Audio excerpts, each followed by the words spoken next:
Hello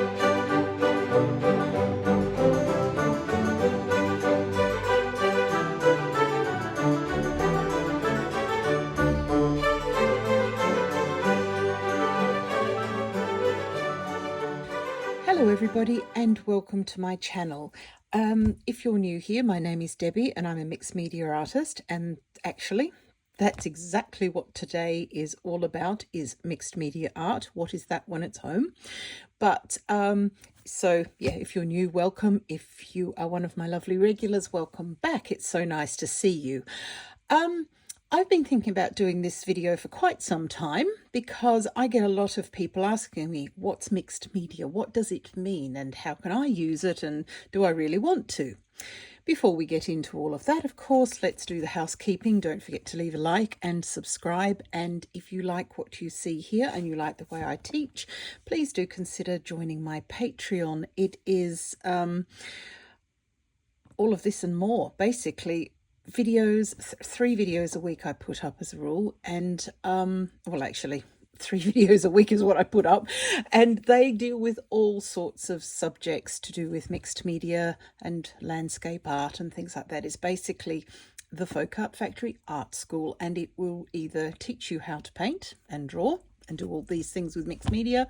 It also will help you level up your game if you're not quite happy, because actually that is a good jumping off point, and I'm going to use it to launch into the next bit. But anyway, all the information's in the description box below if you would like to join my Patreon and learn more about this.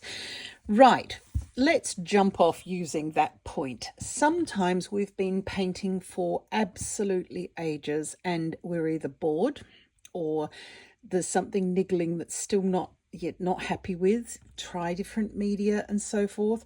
And I went through this stage. I think a lot of people went through this stage. I learned to paint last century, which it's sad when you say it out loud, isn't it? I started off with watercolor just like everybody else, and then when I didn't like that, I changed to acrylic, and I didn't, that was better. Actually, I changed to oil first, and then I didn't like that at all. So I changed to acrylic, and I was the most happy with acrylic. Now, you'll notice the emphasis on the word change. I went from one medium to the next, and I kept, of course, everything. I had oil pastels in between, not coloured pencils. Back in the day, coloured pencils were considered a child's toy, and there weren't very many good ones. And those that were good, I grew up in Australia, they were incredibly expensive and hard to find. So emphasis on the word I changed. I didn't think of combining the mediums together in any way at all. And that's really what mixed media is. Mixed media in its simplest form is using more than one art supply or craft supply. There are mixed media forms in art, there are mixed media forms in craft, and all sorts of other things. But what I'm talking to you today about is art, and it simply means using more than one art supply in the same project. And there are different orders, different layers. So what I'm hoping to do today, this might end up being a part 1 and a part 2 yet, depending on how long it takes. What I want to show you today is how I use mixed media. My regulars will know this already, but of course there are always new people coming, so do bear with, because I'm going to go through this. I've picked one sketchbook because I have hundreds, so this is my sketchbook, and I'm going to show you through that, show you what I do with it, and then talk you through the layers, the work order, that sort of thing, and any rules that you might want to identify so we can break them, because that's what, art is meant to be enjoyed. And if we've got time, we'll do a sketch at the end. If we don't have time, I will do a whole separate video on that, and that will be a part 2 of watching my process. You've seen it before, and go through my videos, you'll see it again, and there's quite a bit about. So for starters, mixed media is using more than one art supply. For example, if you just use watercolor, you're not using mixed media, that's just using watercolor or acrylic or whatever. So that's fairly easy to understand, basically. Then,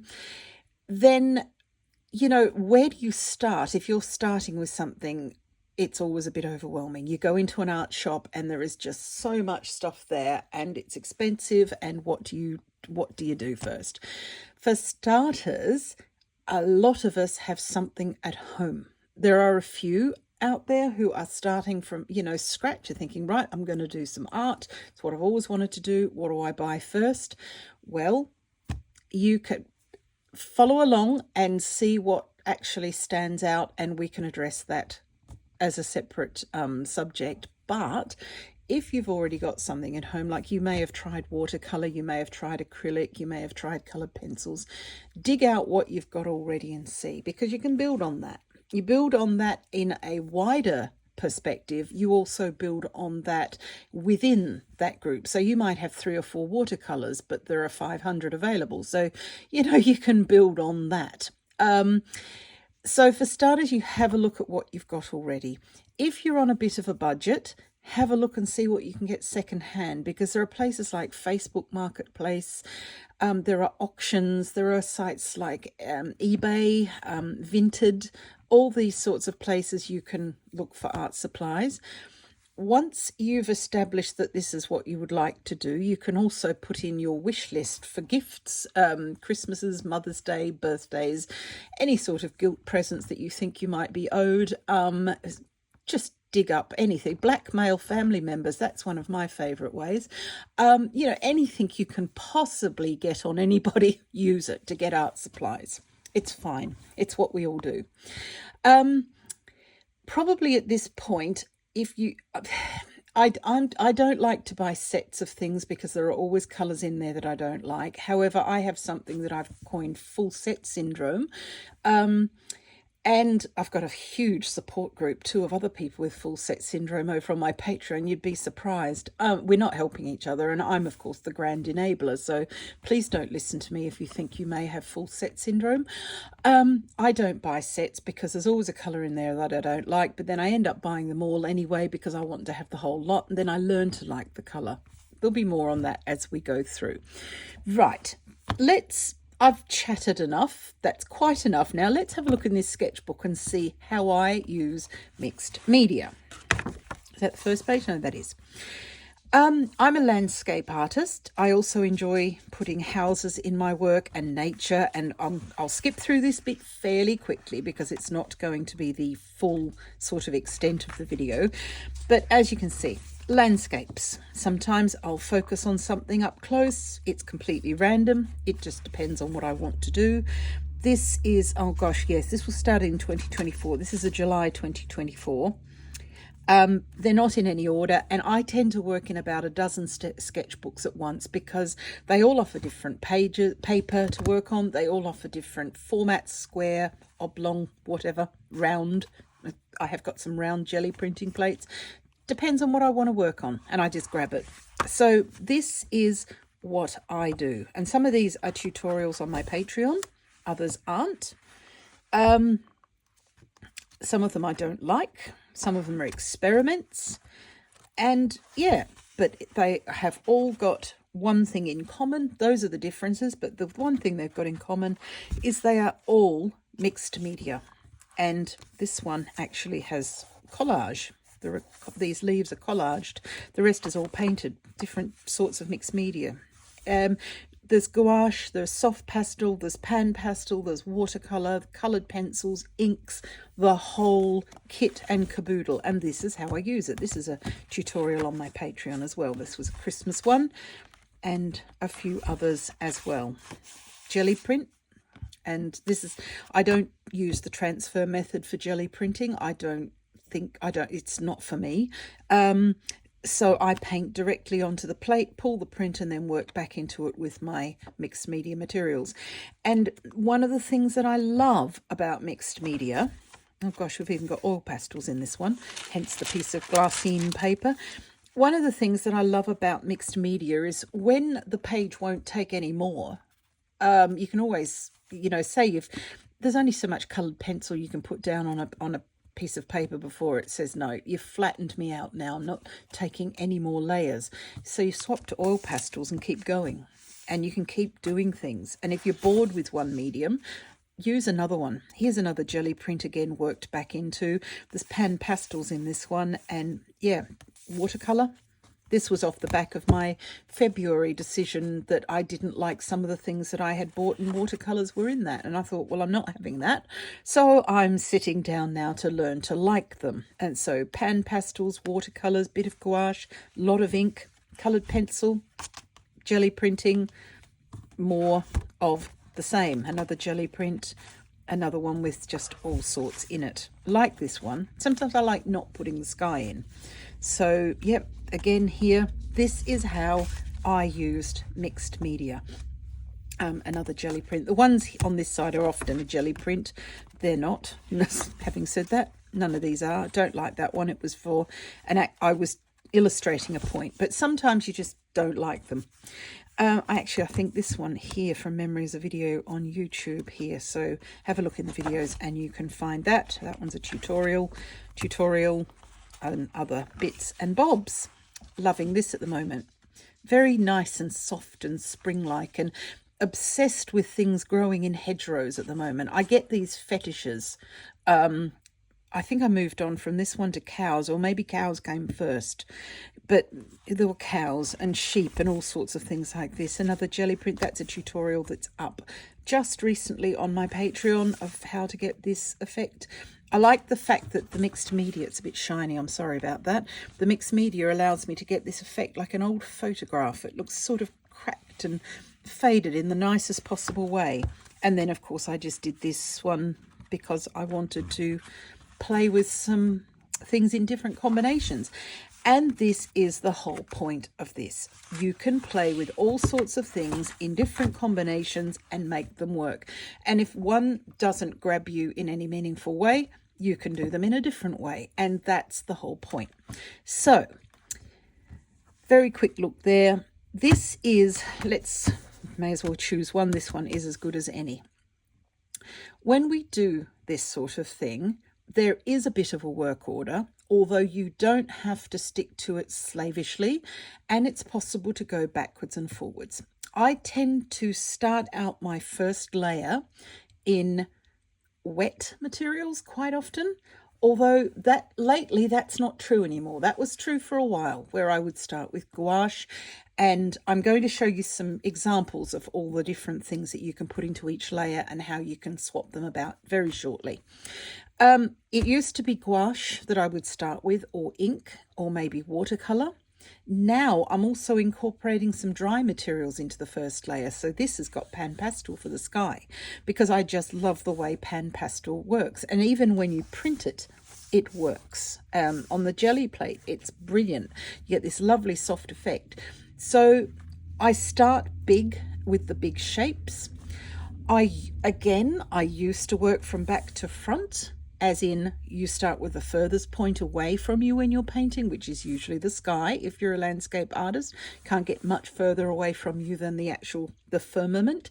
So we paint that first, then we layer the background, the middle ground, and the foreground. You work towards yourself.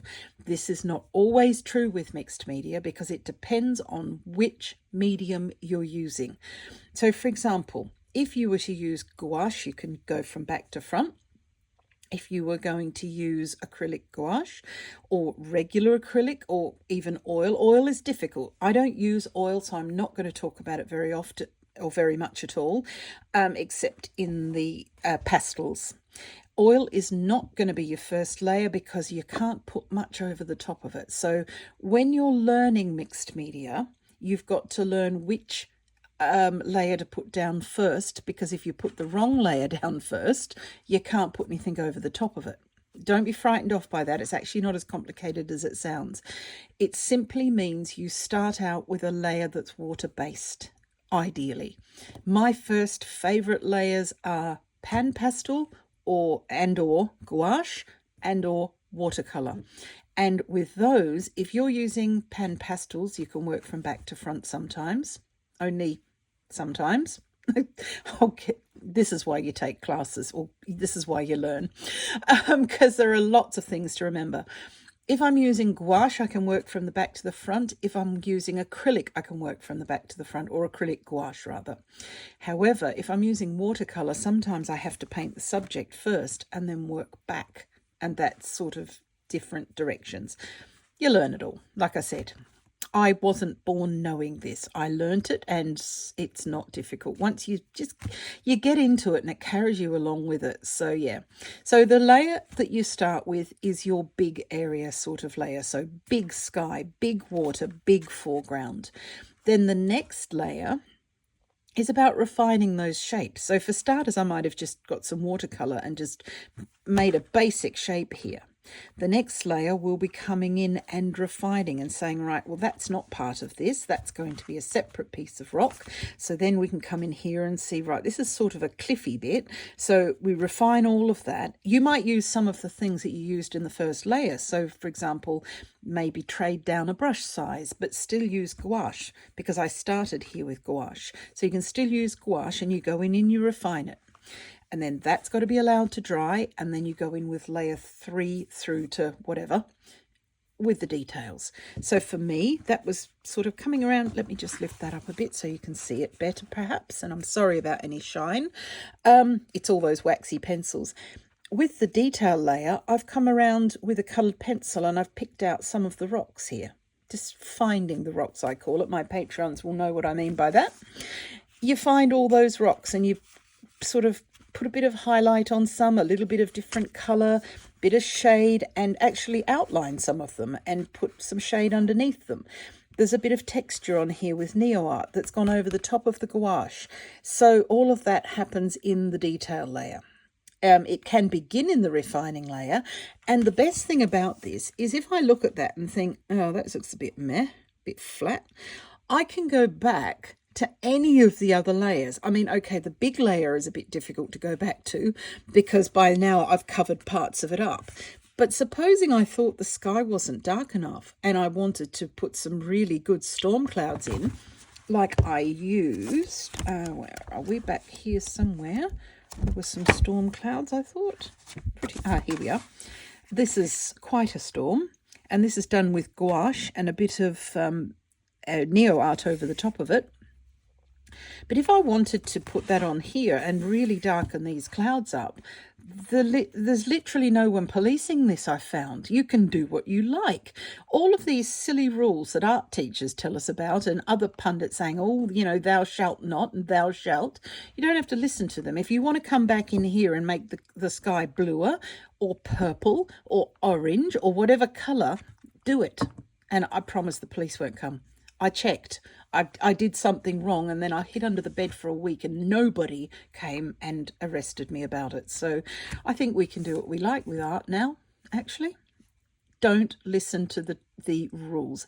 There are some rules that you've got to listen to. For example, you can try and put watercolour over oil paint until the cows come home. You're never going to succeed. It's just not possible. And that's a scientific thing, as in water over oil. Not going to work. Don't bother. You'll waste your product, waste your time, and waste your temper. However, this is why we do our art, and why we call it art practice, because we're continually trying and pushing boundaries to say, what can we put here? I'm going to try this. I'm going to do this here. Oh, wow, that worked. I'll do that again. Oh, wow, that didn't work. I won't do that again because it's just wasted time and materials. That's how we learn. But so those are the 3 layers that you're looking at. And in each layer, there are about 10 to 15 plus, and new things being poured out all the time. There are lots and lots of choices in each layer. So if you say, look, I don't want to do pan pastels are expensive. They absolutely are. So do the sky in gouache. That's what I've done back here. Or do the sky in watercolour. I think I might have done something at some point. Well, actually here, I think, yeah, that's a bit of watercolour for the sky. Do it in watercolour. Don't do it in gouache then. Or don't do it in pan pastel, because pan pastel is expensive. The main thing, I think, is looking at it and seeing what you've got for starters and see what you can afford next. And of course, then you've got to work out what you're going to buy colour-wise. If there's a couple of colours that jump out as being your favourites, I'm a green person. I love green, but I'm very fussy about my green. So if they jump out with what you're buying, buy them if you can. If you can't afford very much at all, and you're on the verge of saying this is just ridiculous, buy a primary set. Now, a primary set refers to having blue, red and yellow, and it's usually got black and white as well. You can mix every colour ever known to man, ever, with those colours. It's not as easy as just grabbing a favourite green or grabbing a favourite purple. And of course, some things, like for example, coloured pencils, you can mix those, but they are damnably difficult and really, really quite hard to get perfect, and difficult to get perfect a second time. You know, so sometimes you've got to, I guess what you've got to do is you've got to know which hill you're prepared to die on. And you can't always, it's no point making ourselves miserable trying to mix coloured pencils on the paper, only to find that it's very, very hard, especially as a beginner. Whereas paint is pretty simple. Most kids learn to mix paints quite early on. And again, there are rules. It's beyond the scope of this particular video to cover them, but there are rules. And not rules, but guidelines and hints and tips. Let me say hints and tips rather than rules. Rules sounds like something that if we break them, everybody's going to die. It's not like that at all. You can mix what you like. You may not like the outcome, but it's not going to stop you from mixing it and trying, and you may discover something brilliant. So for starters, you get the colours you can afford. You get the colours that you feel that you need, as in the basics. If you're a landscape artist and you live in the middle of Australia, you're going to be buying a lot of yellows. You'll have blue.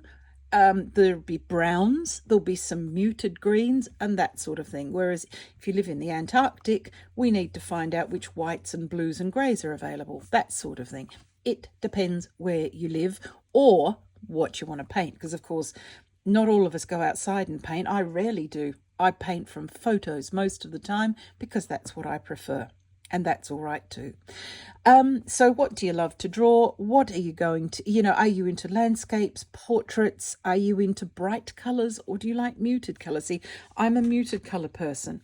This is as bright as I've ever done anything, actually. There's a bit of brightness. It's actually a few brights in here because, again, if you look back here, this one, for example, yes, these are red and orange, but I've managed to make them quite a muted red and orange. So it depends. What do you like? Does this pink turn you on?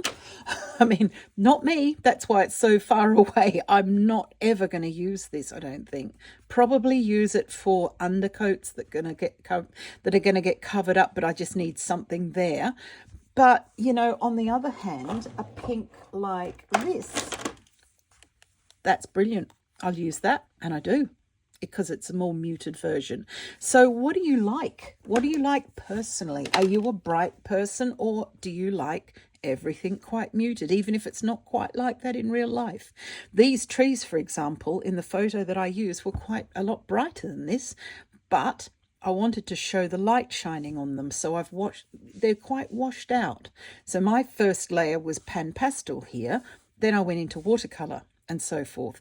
And the two together are quite delicate, so it gives the feeling of distance, and also you get this lovely light fairy floss feel about that background. And I've saved all of the nice opaque things like gouache and coloured pencils and inks. I've saved those all for down here in the shade.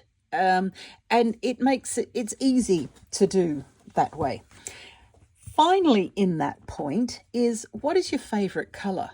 If you don't like pink and you're never going to paint anything in pink, it doesn't matter how muted and pretty it is, you're not going to use it. So don't waste money on it. And this is why sets aren't always a good idea. If you can buy what's called open stock, as in pencil by pencil, tube of paint by tube of paint, then you can choose the colours you like. So you go for what you like the best and what you're going to use.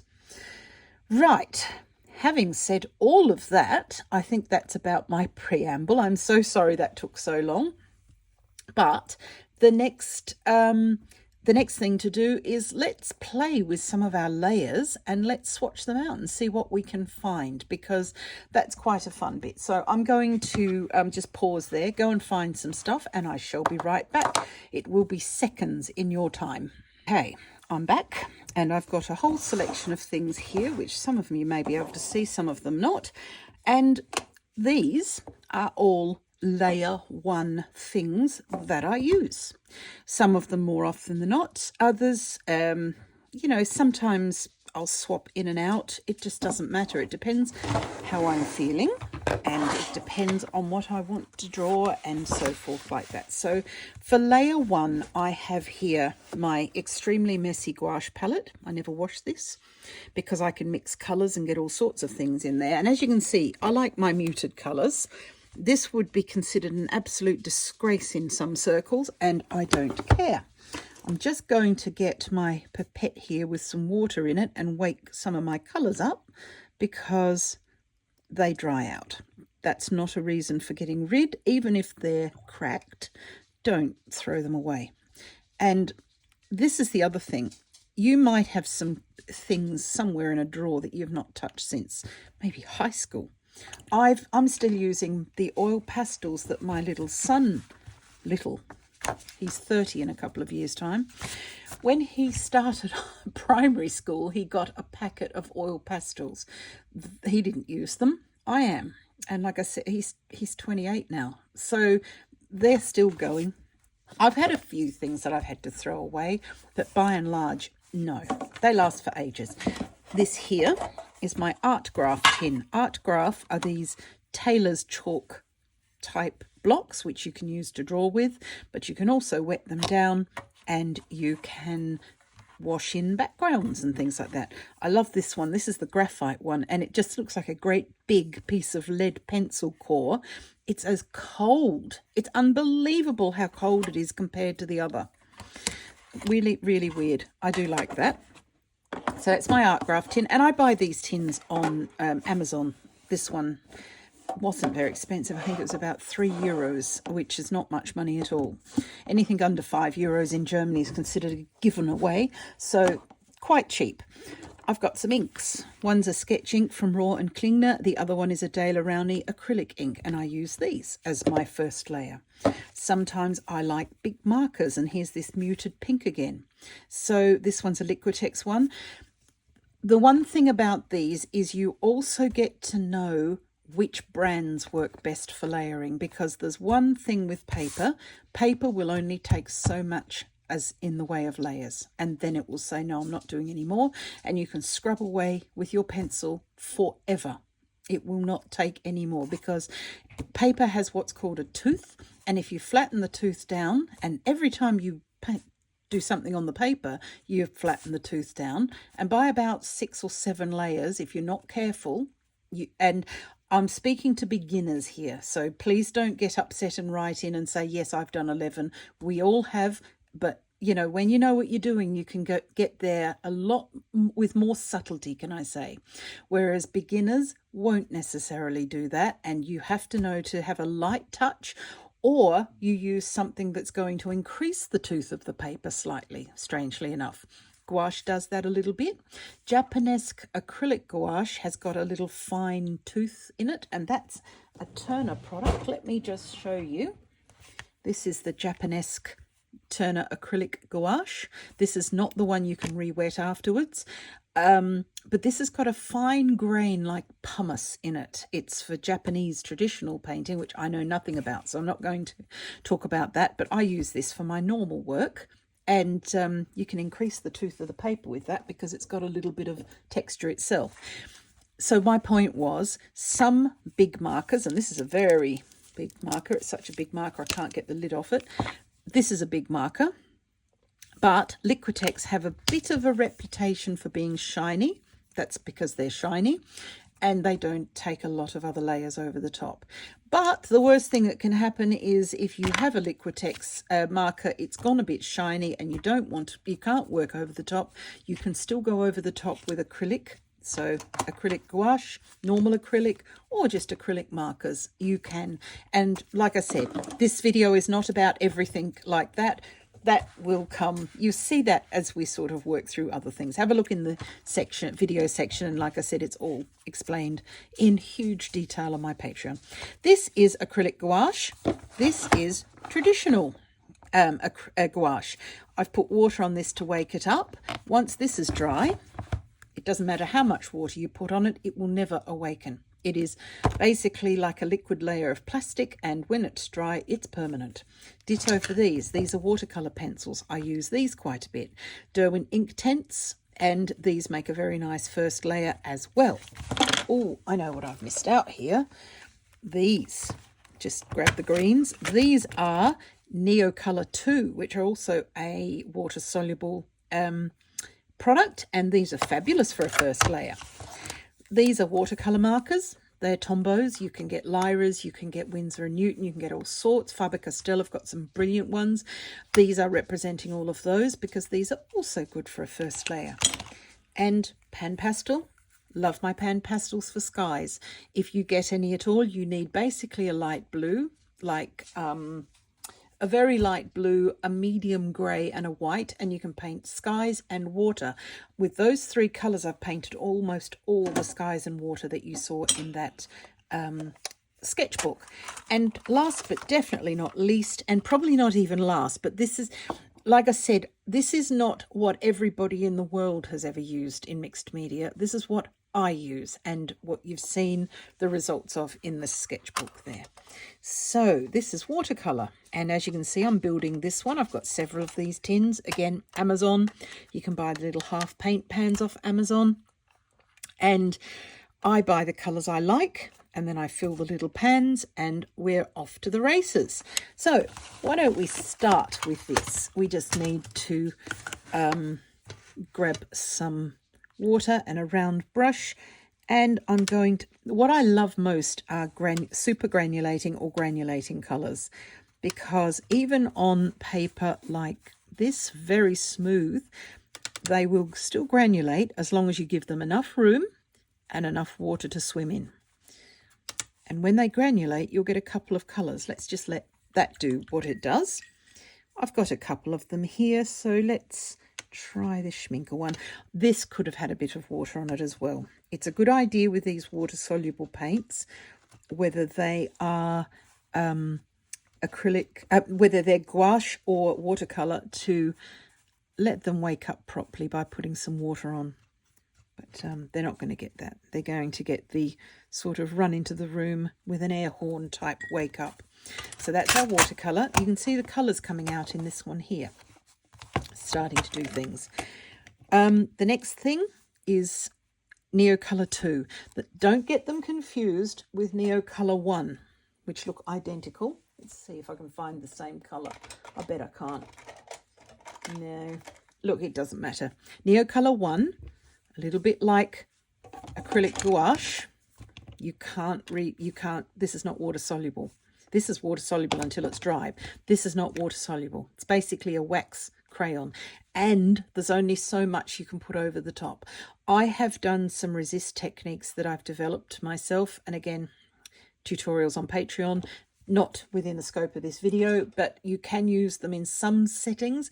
But this is the one you will use most often, is the Neocolor 2. And these aren't expensive as a rule. You can use them dry, like so, just to, you know, draw with lines. They will do that. But if you wet them out, they will change their consistency somewhat.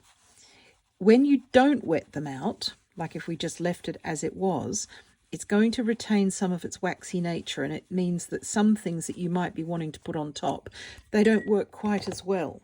Whereas when you wet them out, it changes the consistency enough to mean that you can put more things over the top. That's always a bonus. Right, watercolour markers. In a way, I'm ambivalent about these. I don't use them a whole lot, which is a pity because I've got them and they've got lovely colours. They're dye-based ink. Be careful when you're buying ink, especially if you're planning to sell originals or to put something up in your house where the light can get at it. And to be fair, if you're going to see it, the light is going to get at it. because dye-based inks are not light fast. Pigment inks are light fast. There are some weird overlaps from time to time, but as a general rule, your dye-based inks, and that means all of these markers, are not light fast. The only exception are the, let's see if I can, oh yes, thank goodness, Faber-Castell Albrecht Dürer watercolor markers are light fast, and they're the only ones of their kind. These sorts of ones that have got the dual tip, these also have a dual tip. These are the light fast ones, so it's the Faber-Castell for the win. Tombos are great, but they're for your sketchbooks only, unless you're going to scan and print your work, which is fine, then they're good. Watercolor pencils. Now this is Derwent Inktense, one of my favorites. Same as the Neo colors. You can use them as they are, like so.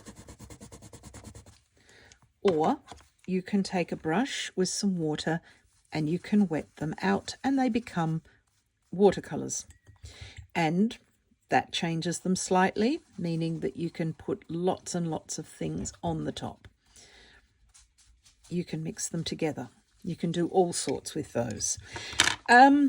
One point, and something that is raised to me quite a bit, and I'm going to address it here because it's important.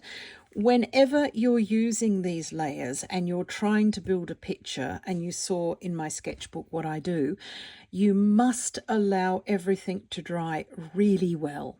And I mean crispy dry. A lot of people say to me, look, why don't my coloured pencils work? See, for example, got a coloured pencil. Oh gosh, why isn't it working? It's because it's not dry. That's a bit better. It's not going to work the way you see in videos and so forth, unless absolutely everything is super, super dry. So you can either leave it to dry or use a hand dryer, hair dryer, anything like that will dry it. So don't just go straight over the top of it. This is Pan Pastel. And shockingly, I'm putting it on with a makeup applicator because they last just as long. I wash these out. They last for years. Had these for quite a while. Brilliant for skies. Brilliant for water. Don't forget, whatever you're doing in the sky, you do in the water as well, because the water will reflect the sky. So you don't need to buy hundreds of them. They will do double duty. Right. Also in layer 1 is our very large marker. Really good for getting over fairly big areas. This one's pink.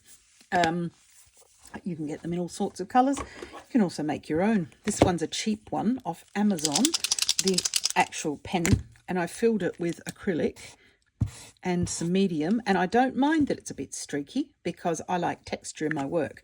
So I bought 4 of these for the price of 1 of these. So if you've got some acrylic paint at home, make your own. Right, the next thing is gouache, since we have some here, and I'm going to get in there. A lot of people don't like gouache because it goes muddy. I like gouache because it goes muddy. It gives me those muted colours I'm after, and that's just sort of a random sample. Again, you can build this up. You're supposed to, here's another one of these rules that people are imposing on us from time to time in art. The idea is you are supposed to use these quite opaque and flat and single colours because, you know, it's just how they work quite well. And they do go muddy very quickly. However, like I said, I use them like watercolour, very, very thin down. Sometimes I'll use watercolour the way I'm supposed to use acrylic paint or gouache, quite thick. It's up to you. But I use them thin down. They make a wonderful first layer, and once they're perfectly dry, you can do fabulous things over the top of those with coloured pencils. This is acrylic ink in my favourite Antelope Brown. Mixes so nicely with everything else. This is a De La Rowney FW ink. Again, not incredibly expensive. If you're after a brown, Antelope Brown is the one to spend your money on, in my opinion. Only my opinion. You may hate it and like something else instead. Best thing is have a look and see what jumps out, because what jumps out is what you're attracted to. So that's usually what we tend to go for. This one is a Raw and Klingner drawing ink, and that green is just amazing. These are my jam, these greens.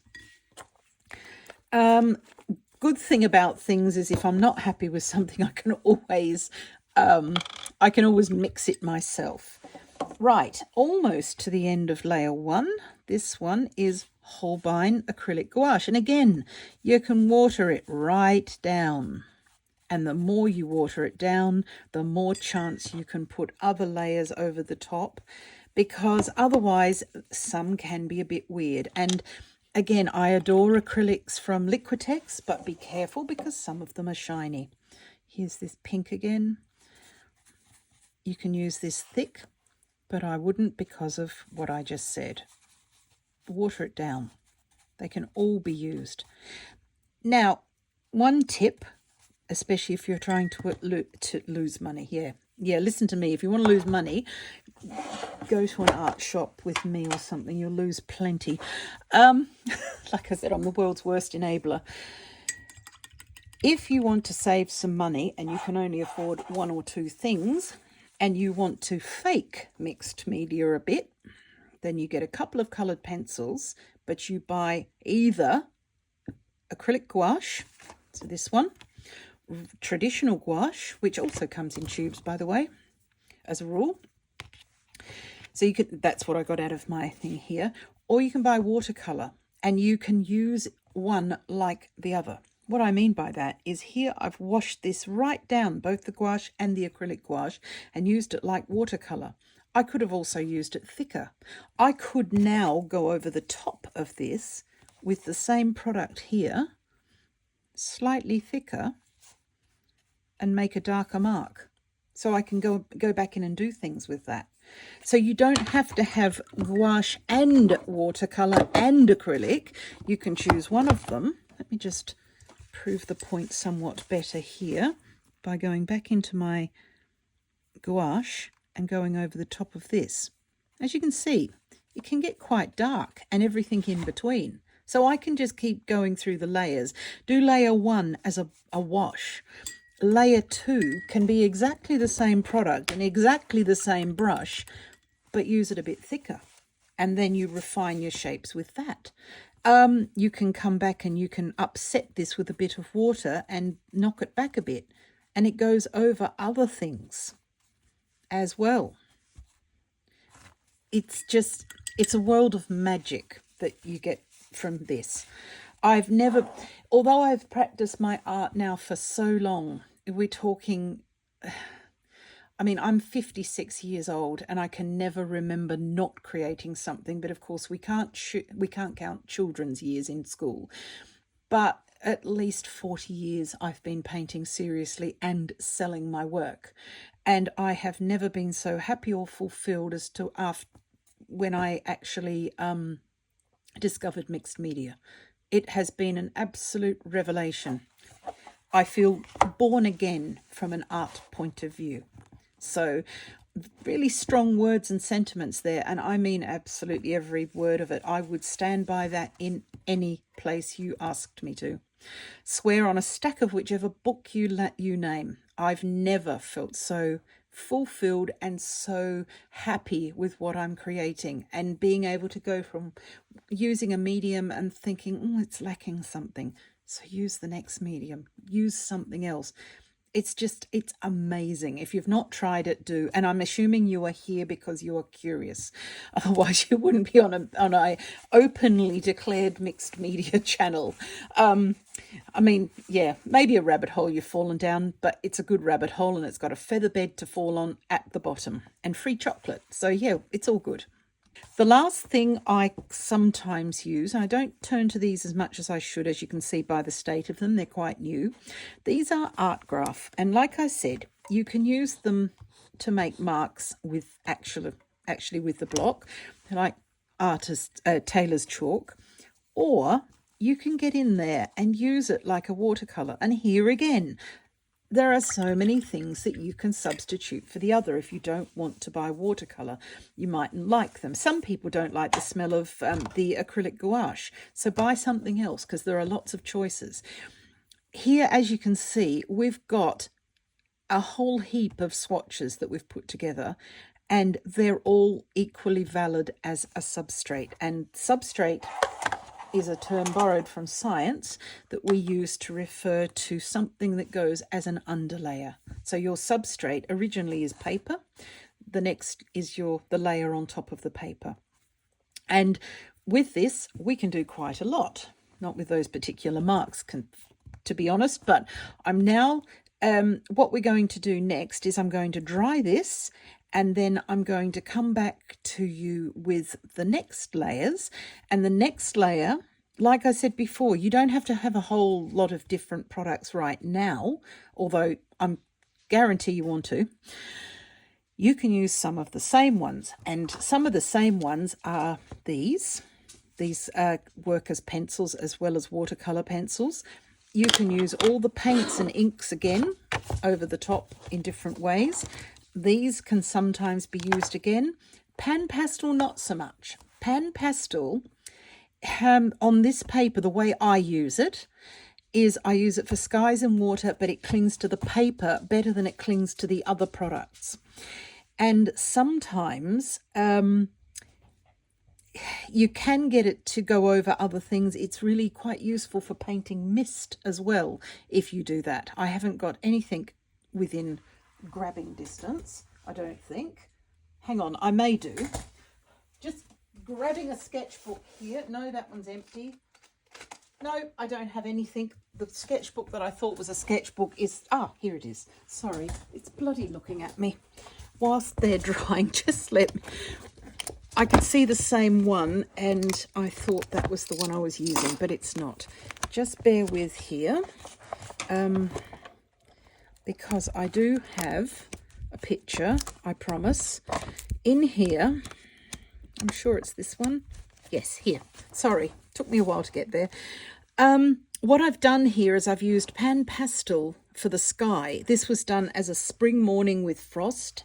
And this is all acrylic gouache, which is the one that you can't re-wet afterwards. Oh, sorry, my dog knows more about this than I do. This here is the antelope brown, used really solidly with a brush to get all the big branches. And then I used my dip pen for the little branches. And then I washed down the same colour, so this same one, with a brush to get these light tones in the back here. So one product has done all of that. And then when it was finished, when the picture was finished, I went in with some white pan pastel and created some mist here in the valley. So layer one it's what I call the thirds rule, and my students will have heard all of this before, so I do beg your pardon for saying the same thing. It's the third rule. The first layer, or layer one, is always 3/3, 100%. You've got to cover that white paper as much as possible, although not always. Sometimes you can just do a little sketch of something. But you cover the paper as a rule with layer one.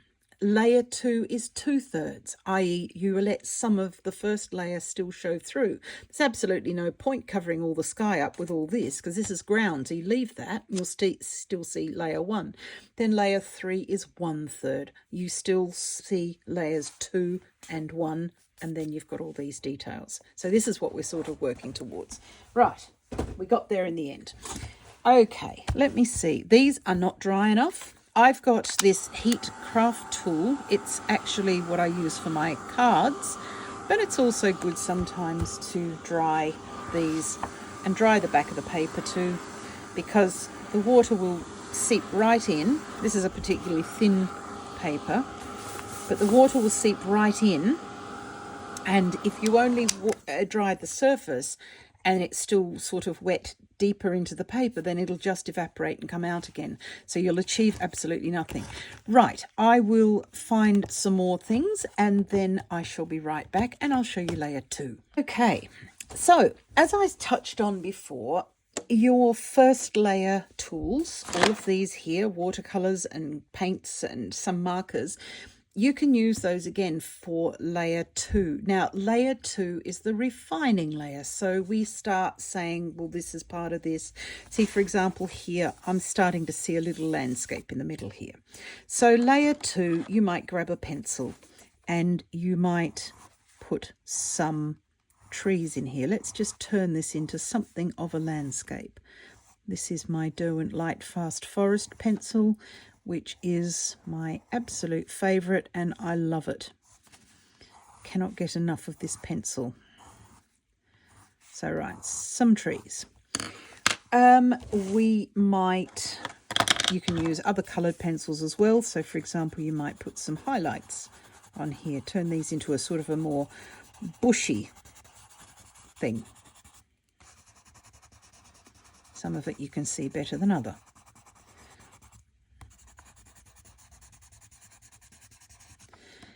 You can use all sorts of these things over the top of this. Just in the interests of speed, I can show you how nice. See, even up now, this is acrylic. That was that big marker. This is a watercolor marker, but it goes over the top of everything now that it's all dry.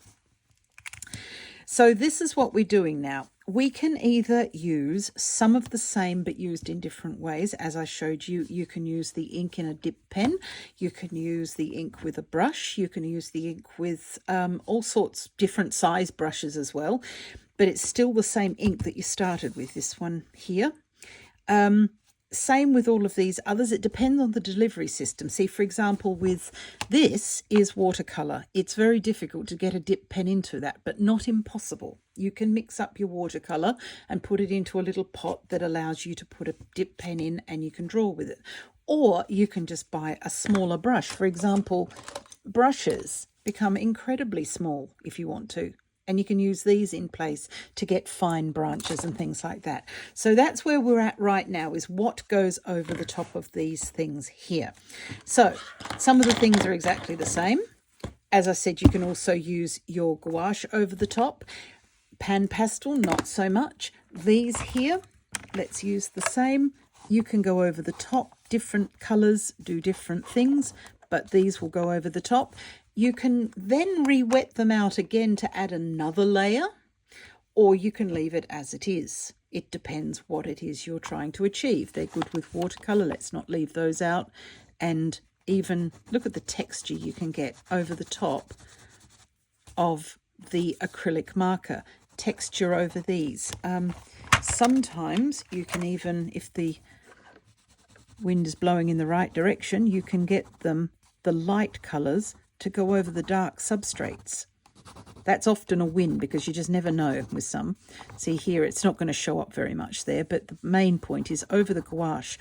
Gouache, honestly, if you are starting out today and your next move is going to be straight from this video to whichever place is your best purveyor of art materials, start with gouache. It isn't easy to use, but it's cheap, accessible, non-toxic, and great to play with. And you can get it quite cheaply in sets, actually.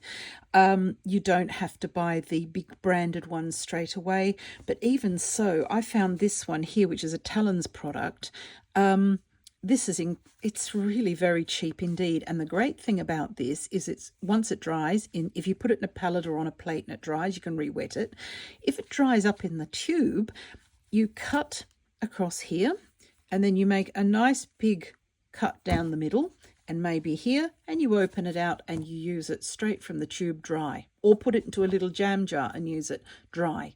You can put it into a jam jar if it's dried out, put some water on it and leave it, and it will reinvigorate itself. Then you can use it out of that.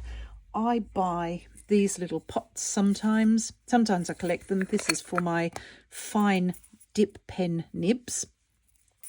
But I can also use that if I wanted to crumble some dried up gouache in there, put some in and put some water on it. Not very much, just a little spray sometimes is really quite good. But I also like these pipettes, and then keep using it. It's not dead. The other, like the Holbein and the Turner, these ones here, once they're dry, that's it. Funeral time. There's nothing you can do with those. That's just how it is, and it's part of getting to know the product. Where the hell am I up to? Right, so Neocolor 1s and 2s, both of them. Even these ones. These are not the water-soluble ones. Try one that's actually going to show up. These are the waxy ones that you can use as a resist, or you can use them over the top. And as you can see, they layer so really nicely over everything. Every single thing. you can put those over. So Neocolor 1 or Neocolor 2. Neocolor 2 is good for the first layer. Neocolor 1s, if you've got some of those, you can use for the second layer, or just use these again for the second layer. In the same family, we've got these new Neo Arts by Caran d'Ache. Neo Art 6901, they go with the Neo Art 6901 Luminance pencils. What have we got? Oh my God, would you believe me if I said honestly, I've grabbed it and it's the same. And this is the chance, this is the pot I had to grab them out of. So just grabbing very quickly and actually have the same pencil. So the pencils go over things, and so do these Neo Arts. Now, these are a wax and oil conglomeration. And they, so most things are usually wax or oil. So you've got oil pastels or you've got wax ones. These are wax and oil. Again, fabulous for texture. You can use them for small lines, and you can go over the top with watercolor. Have a look through the videos. There's a resist watercolor video using these, and they're very nice with that. So mixed media, good. They're great. They're new, actually. You may not have them yet. You can also use these are brush tip acrylic markers, felt tip acrylic markers. So it's the same as the acrylic that you might get out of a tube. So this, but it's a different delivery system. And sometimes, especially if you're working outside on plein air, anything like that, these markers are awfully convenient because you don't have to carry a brush, that's in there, and you don't have to carry water. You don't need to wash them. They are all in one, and that's very nice. This is an older style of the same thing. Not older, they're still available. It's a different delivery system. Liquitex again. So a bit shiny and not that happy about accepting other layers, but you can go over them with things. It's a really good sort of product to go over other things, and this is how you build your second layer. This is for refining. So we've got coloured pencils. We did coloured pencils. These, the watercolour markers, of course, you have to be careful. If you've got a dark colour underneath, it's very difficult to get a watercolour marker that's going to go over the top. This is Warm Grey 4, which is from Faber-Castell Albrecht Dürer watercolour marker, and it's my favourite one for painting shadows because it's quite a nice saturated one. The only thing now, this is gouache. That's not. This is acrylic ink. This is gouache. If I keep scrubbing away and bothering this, I'll wake it up. The same as if I put some in a jar and put water on it. It'll come back to life. It is the vampire of the art world. Be careful with it, because that's what makes it very hard to deal with. In my opinion, it's not as hard to deal with as watercolour, which is why I said if you're starting out today, go for gouache rather than watercolour, because it's easier to deal with. It doesn't move around the paper the way watercolour does. Watercolour will disappear off on its own, especially if there's a spot of water you haven't seen and it decides to follow it. So all of these, you know, gouache is great, but like I said, it's a vampire. It will wake up if you do the wrong thing. These are where we started here with these watercolours, but you can also use them just as plain pencils. Here again, there is nobody policing the using of the same material in a different way. So here we've used this and we've wet it out to dissolve it, and over the top we can go with the same thing. Here again it's a bit difficult because it's a little bit this one's a lighter one over a dark background. It's not bad actually, but it doesn't always work like that. But you see, we can now go in, and if we want to get rid of that, we can soften it by just putting more water on it. We can mix it. We can reactivate the base to a certain extent, but it's pretty permanent and it'll dye and stain the paper. So you're not going to get rid of it. You can't remove it now by blotting it. See, if I blot that, all I'll do is get a lighter version and it's stained. But you can come back and do things. So you can swap back between layer 1, layer 2, back and forth, making refinements. That's the whole point. This is the refining layer. And then finally, last but not least, is the detail layer. And that's going to bring us into fine liners. This one is a felt tip fine liner. And with this, you can go over most of these and make some, you know, some finer details if you sort of want to. That's looking very, very messy. So fine liners. This one's a Derwent line maker. You can buy them from just about every company, and here they all are. Like I said, full set syndrome, and I'm an enabler, so beware. You can get them in brown if you don't want them in black. They're available in brown. You can get a version in grey, different greys. So you, whatever it is that you're wanting to paint or draw, not quite sure what we're doing actually, whether we're painting or drawing, because we're using everything. Felix Scheinberger, who is an artist here in Germany that I respect very much, has coined the term drainting, drawing and painting. So I'm pretty good with that. I can get on board with that. So that's probably what we're doing. This is my father's old set of dip pens from the 70s, early 80s, which I found by accident over Christmas and have been using ever since. This is one of my favourites to get good small details. This is a small pot of very cheap Indian ink, and you can use them to make sometimes fairly thick lines, very fine, same nib, depending on what it is you're trying to achieve. But this is how I get the very fine end branches on a tree, is with a dip pen. Need a bit of water there for that. But other than that, very easy to use. And you can use that dip pen with your acrylic ink, which is where we made that splodgy mark. You can use this with that. Just dip it in and get going with it. Some inks are slightly different, like the Dr. P.H. Martin's Pen White. It's a bit different. You've got to use that slightly differently. But for the purposes of this video, a cheap dip pen and a pot of any sort of ink will get the job done. I know a lot of people use fountain pens and they will fill the fountain pen, and that's fabulous. I don't mind that at all, except that means cleaning, and I don't I'm not signing up to that unless I absolutely have to, because every now and again it does have to be cleaned.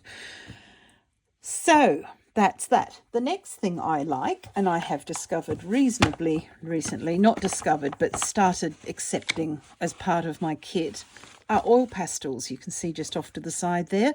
These are the Caran d'Ache Neo pastels. There's lots of Neos. So you've got Neo Color 1, which are these. They're the water-soluble ones. You've got Neo Color 2, other way around, sorry. Please excuse the idiot. Neo Color 1, these are not water-soluble. Neo Color 2 are water-soluble. Then you've got the Neo Arts, this lot, the new ones. Those are the wax and oil and not water-soluble. And then you've got oil pastels, Neo pastels, and they are not water-soluble either. But they do go brightly over the top of absolutely everything that you put them to. That's not quite dry yet, but these are not going to worry too much. Not much goes over the top of these. And if I make a little mark here and get some of my favourite pencils, my very favourite one. This one's Forest from Derwent Light. Ink's not dry. Yeah, just watch out for that. Again, traps for the unwary and stupid, and I fall into both of those categories. This is a Derwent Light Fast Forest pencil. If you only ever buy one pencil in your whole lifetime, buy one of these and frame it. It's brilliant. Not sponsored, by the way. I just love them. Just testing. Sorry, can't help myself. They go over everything. They go over the top of oil pastels. Not every pencil will, but these do. So you just work with what you've got and see what goes over. But oil pastels are fabulous for little finishing touches when you're finished a painting. So things like trees. If you've gotten several layers with your trees, but the terminal leaves are not quite bright enough, that's where you come for oil pastels. The other thing I love about oil pastels, I think it's in this book here, yes, is you can build a garden with them, just with dots. This whole thing is just made with, there are other layers, but the colours that you see in those flowers are made with my oil pastels, just using dots in various colours. So very, very impressionistic, and it works fabulously well. Love it. So all of those sorts of things are great for texture, the last bit of texture, and, you know, the last layer over the top of everything else. But don't forget, that's about it that I've got here. I think the other's more of the same. I've got more of the same in different brands. You can go backwards and forwards between the layers. So don't think that layer one has to be layer one and then it's finished. Like I said, some won't go so well over the other layers, like pan pastel. It's only really used for misty and distance and things like that. The way I use it, that is. Please do not write in. I'm quite aware that pastels are more versatile than this. And also, normally pastel artists will not work on smooth paper. They might have pastel matte or other pastel paper. I'm very well aware, but I don't use that. And this is only about what I sort of do. So you can, by all means, be a proper, here air quotes there, pastel artist, but not for mixed media. Mixed media means you've got all sorts of other things, and some of those things don't like pastel paper. I've tried. Some of them are all right. Coloured pencils are brilliant. Must try that. But the point I'm trying to make is don't feel constrained to just have, this is layer one, so I mustn't ever use gouache again in this piece. It's not going to work. It will work. It depends. May not work over oil pastels, so these sorts of things, it may not. Watercolour won't either. It'll bead and then it'll scratch off. So it won't, even if you can get it to go down, you've got to be aware that some things just won't last. They won't stay there. So when you flip the page over, and if you haven't got anything in between, I normally have a piece of scrap paper so that I can work on both sides of my sketchbook. But if you don't do that, you might take all that off and transfer it to another picture. So you've got to be careful. Excuse me. Just because something has made a mark doesn't mean to say it's going to stay there permanently. But you get to play, you play with the work, you know, the paper that you're wanting to work on. Mostly I work in Hahnemühle Nostalgia range of sketchbooks, which is a lovely smooth paper. This one's 140 GSM, that's a bit heavier. This one is just my test one, which I use for all sorts of things. But it still works. I could do things with this, but it won't accept so many layers with wet media. I have pushed that envelope a bit, and you can get away with it, but if you're not careful, the paper will buckle. So have a care about the paper. Try to buy the best you possibly can. I mean, obviously, we don't necessarily have to be chasing brands.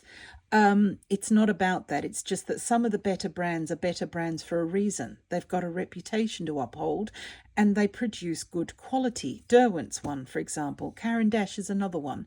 All of these, Faber-Castell, any of these have got a really good reputation.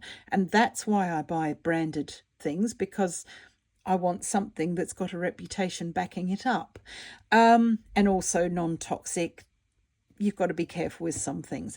I'll tell you one thing, though, just before I go, that are a real surprise. And that is, just grabbing at random, Woomer pencils. Again, they're not paying me to say this. I just happen to have them. These are a fairly well entry-level price tag. Nicely made. Good end cap. You know, that's usually a sign of quality. But they're also really quite good. They don't go over everything. Sometimes it's the colour. Sometimes it's the pencil. But they feel just as creamy and lovely to use as some of the high-end ones like Derwent and Caran d'Ache. So if the budget is pinching, I really recommend Woomer. That's a pretty colour, actually. Must get that out and use it more often. Doesn't quite go over oil pastel, but it does go over many other things. So these Woomer is a good option, actually. They're very nice pencils, and that was a surprise. They sent me the tin to review, and there is a review on here. And I wasn't expecting much. I thought, well, you know, right, well, this is going to be another one of these brands that I've not heard of. It's not going to work brilliantly well. Actually, I would recommend them any day of the week. Not more than Forest. Don't like Fast Forest, but almost.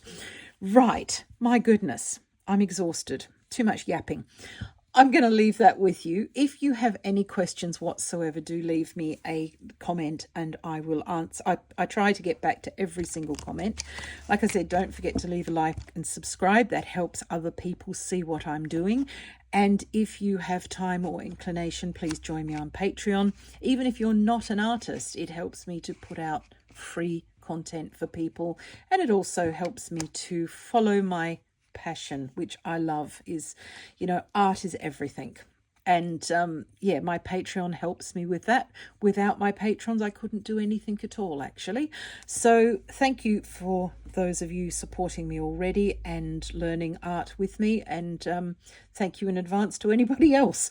So all of the details are below in the description box. So I shall leave it there. And I'll see you next week with something else. So I hope this clears up exactly what is mixed media art and how you can sort of get in on the action, because it's definitely it's a decision you need to be making if you're unhappy with what you're doing with your art. Excuse me. Sometimes it's just that little something, and this is what fixed it for me. It's also fixed it for a lot of other mixed media artists, all of whom say much the same thing. And that is, yeah, should have done this 20 years ago, but no one had heard of it. It just, mixed media art, when I was starting, referred to people sticking bits of magazine on windows, that sort of thing. Very strange, quite political stuff, using all sorts of things. That's what was referred to at that time where I lived in Australia. No one would consider mixing oil pastels with watercolour. My goodness, the very thing. You'd be drummed out of the village. But now we're considered normal. It's our time. Right, I'm going this time properly. Thank you so much for watching, and I hope you've enjoyed this, and I hope to see you again. Bye for now. Bye.